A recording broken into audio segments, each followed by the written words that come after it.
यार वो बख्तू तो मेरी बिल्कुल जान ही नहीं छोड़ रहा था। चलो देखो इस देग में क्या है।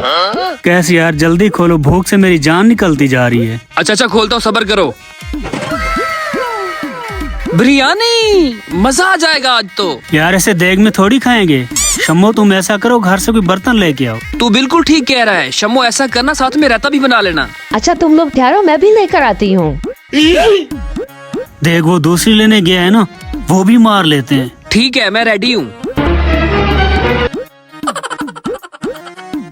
हाँ नियाजी, देख को कितनी देर है इसको? साथ देख को दम दे, अभी 10 मिनट देर है। वो वाली देख दे आयो। नहीं यार, कहाँ दे आया हूँ, किसी हरामखोर ने मेरी देख चोरी कर ली है। ऐसा करते हैं, ये पहले इनको दे देते हैं, दूसरी पार्टी को बाद में दे देंगे। हैं, वो देख चोरी हो गई कैसे? वो अबे मुझे पता होता कैसे चोरी हुई तो मैं करने देता, पागल कहीं के। मैं ये देने जा रहा हूँ, इधर बात सुन पहले मेरी। ठीक है उस्ताद।